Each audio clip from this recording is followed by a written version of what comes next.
Assalamualaikum warahmatullahi wabarakatuh.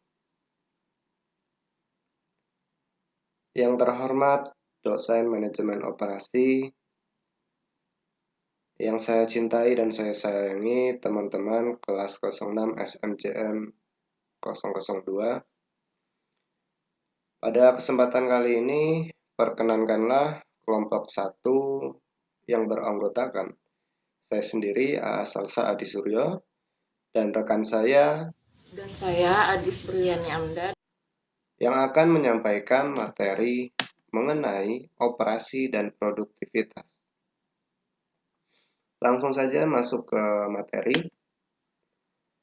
Dalam pengertian, manajemen operasi adalah serangkaian aktivitas yang menghasilkan nilai tambah dalam bentuk barang ataupun jasa dengan cara mengubah input menjadi output. Dan produksi adalah proses menciptakan barang dan jasa, sedangkan produktivitas adalah suatu konsep yang menggambarkan hubungan antara hasil dengan sumber yang dipakai untuk menghasilkan barang tersebut.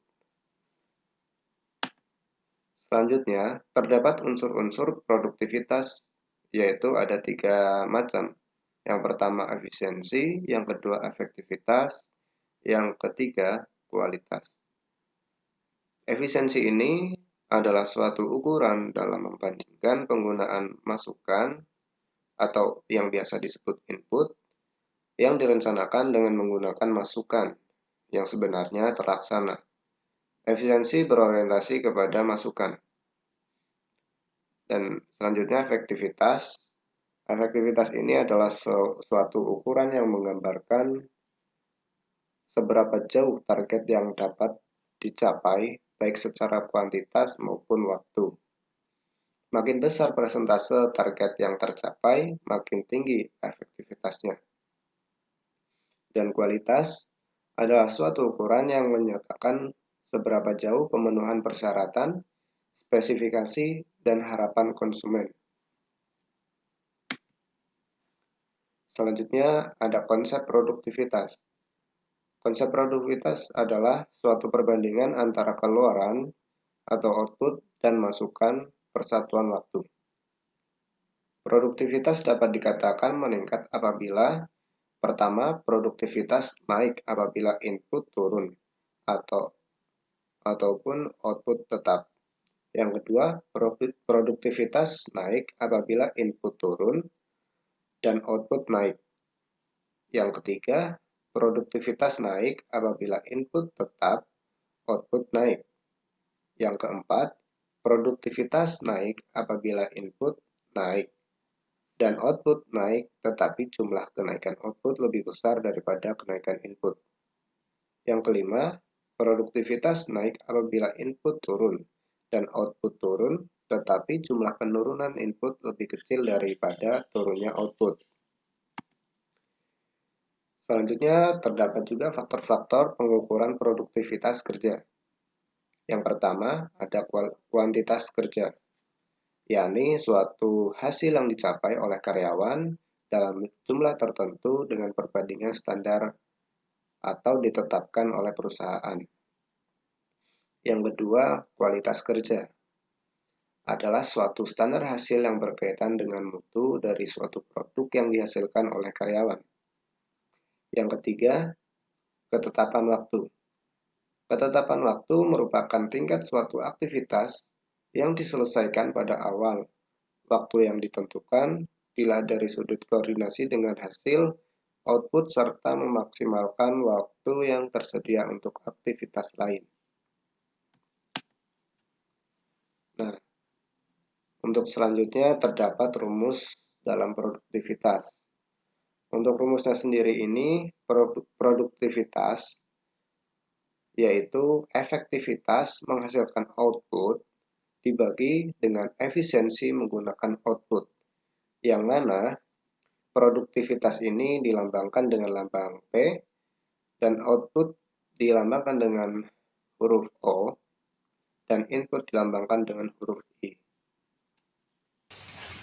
Pengukuran produktivitas. Pengukuran produktivitas dibedakan menjadi dua macam, yaitu yang pertama ada produktivitas total. Produktivitas total merupakan perbandingan antara total keluaran dengan total masukan per satuan waktu titik. Dalam perhitungan produktivitas total, semua faktor masukan seperti tenaga kerja, kapital, bahan, dan energi terhadap total keluaran yang harus diperhitungkan.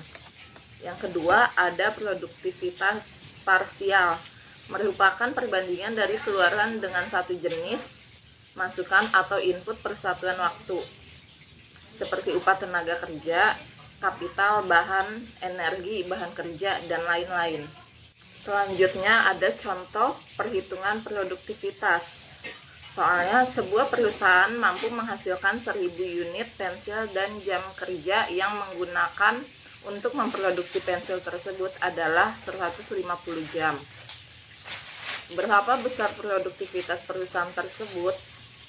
Menjawabnya, produktivitas sama dengan output dibagi input. 1000 unit pensil sebagai output dan 150 jam sebagai input. Hasilnya 6,67 unit per jam atau dibulatkan menjadi 6 unit per jam. Sumber-sumber produktivitas. Yang pertama, penggunaan pikiran. Produktivitas dikatakan tinggi apabila untuk memperoleh hasil yang maksimal digunakan cara bekerja yang paling mudah. Yang kedua, penggunaan tenaga jasmani. Produktivitas dikatakan tinggi bila mengerjakan sesuatu diperoleh hasil yang terbaik dan jumlah terbanyak dengan tidak banyak menggunakan tenaga jasmani ataupun rohani. Yang ketiga, penggunaan waktu. Semakin singkat jangka waktu yang digunakan untuk mencapai hasil tersebut menunjukkan semakin produktif pelaksanaan suatu pekerjaan. Yang keempat, penggunaan ruangan. Pekerjaan akan produktif apabila pekerja tersebut dalam melaksanakan pekerjaannya ditempatkan dalam suatu ruangan yang berdekatan jarak sehingga tidak perlu mondar-mandir dan lebih hemat waktu. Yang kelima, penggunaan material atau bahan. Suatu pekerjaan dikatakan produktif apabila penggunaan bahan atau material dan peralatannya tidak terlalu banyak yang terbuang dan harganya tidak terlalu mahal. Selanjutnya ada faktor-faktor yang mempengaruhi produktivitas. Yang pertama ada sikap kerja.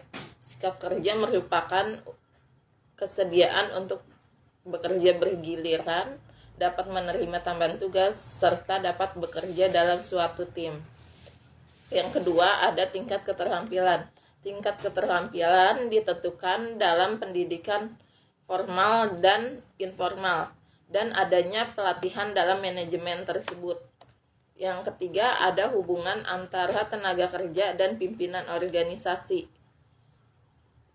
Dalam hubungan tersebut, terdapat usaha bersama antara pimpinan organisasi dan tenaga kerja untuk meningkatkan produktivitas melalui lingkaran pengawasan mutu dan penilaian mengenai kerja yang unggul. Yang keempat, ada manajemen produktivitas. Manajemen produktivitas tersebut adalah manajemen yang efisien mengenai sumber dan sistem kerja untuk mencapai suatu produktivitas. Yang kelima, ada efisiensi tenaga kerja dan kewirausahaan. Efisiensi tenaga kerja yaitu perencanaan tenaga kerja dan tambahan tugas, sedangkan kewirausahaan tercermin adalah pengambilan resiko, kreativitas dalam berusaha, dan berada di jalur yang benar dalam berusaha. Selanjutnya ada juga faktor-faktor yang menyebabkan turunnya produktivitas. Yang pertama ada manajemen yang buruk.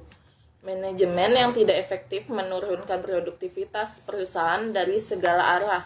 Strategi keseluruhan bisa menyebabkan inefisiensi karena manajer tidak melihat dan mengambil langkah untuk menerapkan cara yang paling produktif untuk menyelesaikan tugas. Yang kedua, ada sistem yang kuno. Ketika sebuah perusahaan menggunakan metode lama dan kaku untuk mencapai tujuan, produktivitasnya akan menurun secara signifikan. Yang ketiga, ketidakpuasan karyawan.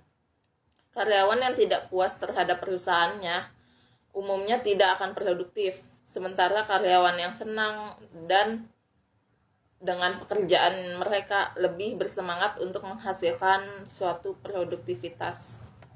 Yang keempat, ada masalah pribadi.